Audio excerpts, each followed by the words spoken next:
Good morning, everybody. It's Monday, January 6th, 5:27 a.m. Central Time. Grain markets are higher this morning. March corn futures up 4.5 at 455 and a quarter. March soybeans up 12.5 at 1004 and a quarter. March Chicago wheat up 5 and a quarter at 534 and a half. March Kansas City wheat up 4 at 543. March spring wheat up 5 and 3/4 at 583 and a half. We've got some threatening weather in South America. Why don't we start there? So, hot and dry summer conditions in Argentina are beginning to impact its corn and soybean crops.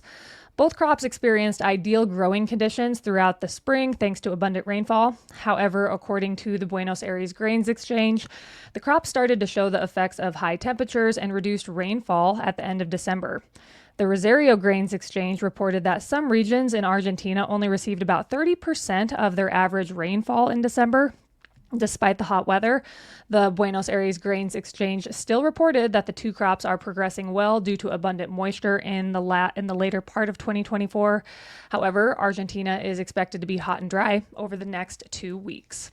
I believe that the grain markets and the soy complex are higher this morning on this Argentina news, and maybe more specifically on the weather forecast. There's a pocket here in northern, call it northeast Argentina, Uruguay, also southern Brazil, that's going to be very dry and void of precipitation over the next 2 weeks, the way that it looks. Here's a map, and I've got a few of them from our friends at Crop Profit. Precipitation as a percentage of normal in Argentina soybean country, it's going to be only 41% of normal over the next 2 weeks. And some of these provinces to the north and northeast are going to be much drier than that.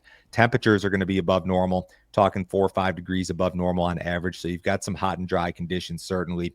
Looking at production density, your most production dense areas are not going to be the driest. Cordoba and Buenos Aires, which is like central to the southern part of Argentina soybean country, those are your biggest soybean areas. They're going to be drier than normal, but not as bad as, say, Santa Fe, which is to the northeast. Santa Fe is 19% of soybean production. The meal market is up this morning. It fell sharply on Friday, but it's up this morning. And fund traders held a record net short position in the meal market as of Christmas Eve. That's our most recent CFTC data. I would love it if CFTC could get it together and give us some more real-time-ish type data. We're going to get a new report this afternoon, I believe. Argentina is the top meal exporter, and that's why when there's a concern about Argentina, you see meal rally. Looking at Brazil, we've got dry conditions in the south. You've got 3 states in the south that are going to be much drier than normal. But then you've got the majority of Brazilian soybean country, your Mato Grosso, your places to the north, places to the east, that are going to see above normal rainfall over the next 2 weeks. Production density in Brazil, looking at that, yeah, Mato Grosso and those places are very big. But Paraná and Rio Grande do Sul, that's 29% of soybean production in Brazil. So this is kind of the money map here this morning. This is the region that's going to be dry. Southern Brazil, northeast Argentina. Santa Fe is going to see only 18% of its normal rainfall over the next 2 weeks. Rio Grande do Sul, 27%. Paraná, 41%. You look at Buenos Aires, 45%. Cordoba, 67%. So what exactly is at risk here? It's very tough to say. If you look at the 3 kind of maybe drier areas, say Rio Grande do Sul, Paraná, and Santa Fe, that's 59 million metric tons of soybean production combined, ballpark. If you were to throw Cordoba and Buenos Aires in there, that's another 30 million metric tons. So it's not to say that those numbers go to zero. It's like, what if they're cut by a quarter or by a third? Nobody knows at this point. It's pretty early.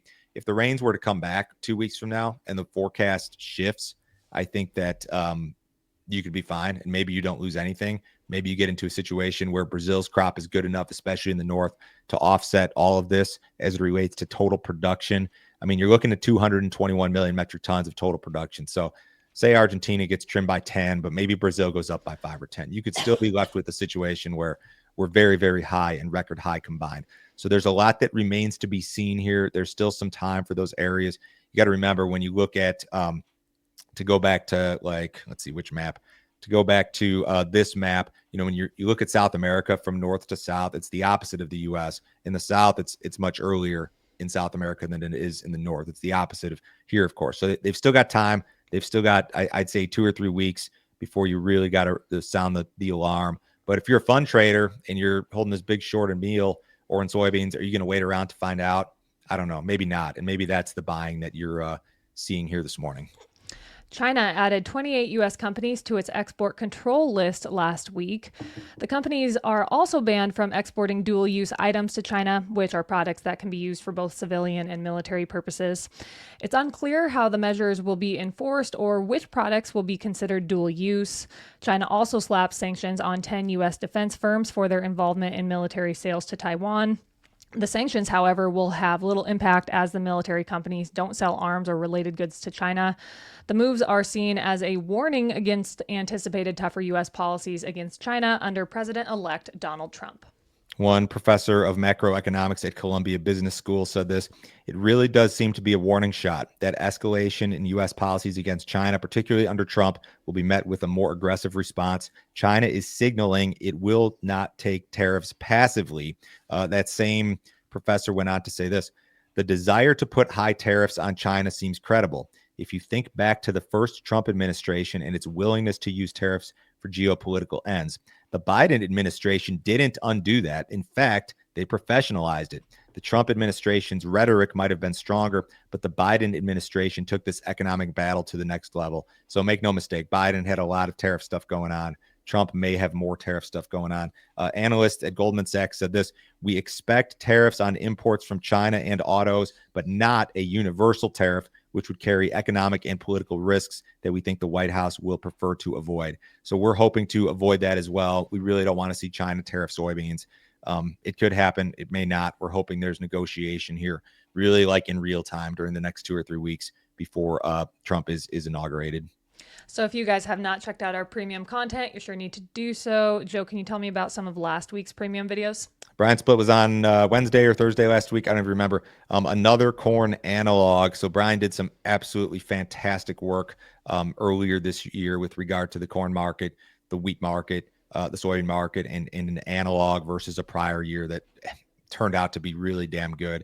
He's got another one on his mind that I think is extremely interesting and that you may be interested in seeing. Jim Uriel was on Friday. We do Macro Friday every 2 weeks. We talk about interest rates, the economy, things like that. It was really great stuff. We do mailbag questions that come in from subscribers and try to get everything answered. If you guys want to see the premium stuff, go to standardgrain.com this morning. We're going to have a really good video out regarding ERP, the disaster stuff, the direct payments with Paul Neifert today. We had a whole bunch of subscriber questions come in for Paul, and we're going to get all that cleaned up and kind of put a bow on it, at least for the time being. $50 a month, cancel at any time, no other fee, no other obligation. Nobody will try to sell you anything else, guys. If you're looking to simplify your grain marketing in 2025, I think this is something that you might want to check out. I put all of my cash grain marketing recommendations in the email every single business day. Anytime there's anything new, I send out a video. It's super easy to follow. There's no tricky strategies or anything like that. Give that deal a shot today. The U.S. dollar index rose to its highest level in more than 2 years last week. As the new trading year began on Thursday, the dollar rose 0.8% against a basket of currencies, reaching its highest level since November 2022. The strength was attributed to investors anticipating Donald Trump's return to the White House this month. Investors are optimistic that lower taxes and deregulation will boost economic growth, keep unemployment low, and increase consumer spending and business investment. Although the U.S. dollar could see a correction due to only 2 quarter-point rate cuts being forecast for this year and the potential for negative U.S. economic data. The dollar chart of the dollar index that's most commonly followed is pretty friendly looking to me. You had this kind of choppy stuff through 23 and most of 24, and then you had a breakout. It looks strong. There's expectations that the U.S. This is all relative. This is the dollar relative to the euro, the yen, the pound, all this stuff. There's expectations that the U.S. economy is going to outperform the competition here. And that's why the dollar is strong relative to these other currencies. Our interest rates may stay a little bit higher for longer relative to other countries. The Bloomberg Commodity Index, just to check in on this, has not been exciting. And yeah, you'll get a rally in a commodity here or there. Some sectors have been strong, like cattle's been strong. The softs in New York have been strong. But generally speaking, commodities as a whole, especially energies, have been kind of sideways to soft. Grains have been soft. Really not very exciting. U.S. export sales were disappointing last week. Net corn sales fell below pre-report expectations at 31 million bushels. The print was down 55% compared to the previous week and down 44% from the prior 4-week average. Mexico was the largest corn buyer for the week. Net soybean sales also fell below pre-report expectations and declined to a marketing year low at 18 million bushels. The print was down 51% from the previous week and down 67% from the prior 4-week average. China was the largest buyer for the week. Net wheat sales also fell below expectations at 5 million bushels. The print was down 77% from the previous week and down 68% from the prior 4-week average. South Korea was the largest wheat buyer for the week. Book of corn sales is still excellent. I think a lot of people question whether or not we can continue at this sort of pace. I know last week was soft, but in general, we're doing pretty damn good. There's still this idea that there's a front loading type deal going on to get ahead of the Trump administration, or just because prices were low and have risen since. We become a little bit less competitive on the export market. Soybean sales were not good last week, marketing year low. And I think the days of seeing really strong soybean export sales are probably over for the time being. Brazil is going to start to garner the lion's share of the export business. But you've got some potential weather issues right now that we discussed earlier. So depending on how that plays out, maybe it won't be as ugly as I think it will be. Wheat sales are kind of middle of the road relative to the last 10 years. U.S. renewable diesel and biofuel production increased in October. Renewable diesel producers used 77% of their total capacity during the month, the highest since July. Biodiesel producers utilized 89% of their capacity, the highest since June 2023. Improved margins fueled the increase in production. Margins were boosted by a spike in the value of tax credits and stronger demand. Biodiesel production capacity dropped by 5.2% in October, while renewable diesel production capacity grew by nearly 19%. Renewable diesel production capacity has grown because most new biofuel plants built in the last 3 years have focused on the production of it. So these were October numbers, I believe. Is that what you said? Yes, that is correct. Okay, so I asked Pete Meyer what he thought about this, and I'm just going to read you what he wrote me because I couldn't say it any better. He said, the late year surge in production was likely due to uncertainty around renewal of the biofuels tax credit. This proved to be a prudent course of action as the tax credit was not renewed pending a change in administration.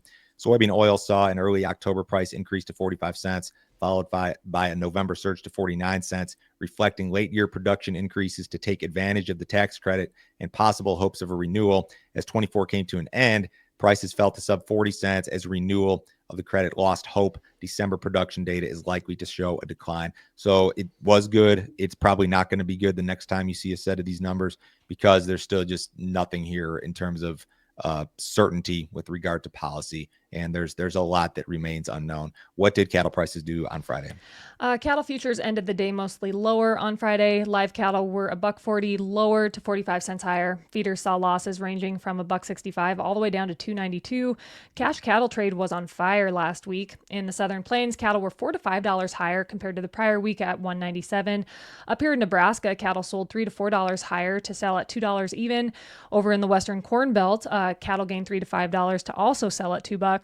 Box beef was higher on Friday. Choice gained $1.76 to end the day at $325.24. Select was $2.49 higher at $296.72. So what are we trading in cattle? Is it weather? Is it screwworm? Is it just general long-term bullish fundamentals? Yep, the latter. General long-term bullish fundamentals. The cattle just are not out there. Outside markets on Monday, U.S. dollar is sharply lower and the stock market is sharply higher. The S&P's up 42 points. The Dow's up 140. Bonds are flat. Crude oil's up 22 cents, and the March WTI at 73.43. Have a great day, guys. Have a great week. We'll be back on Tuesday.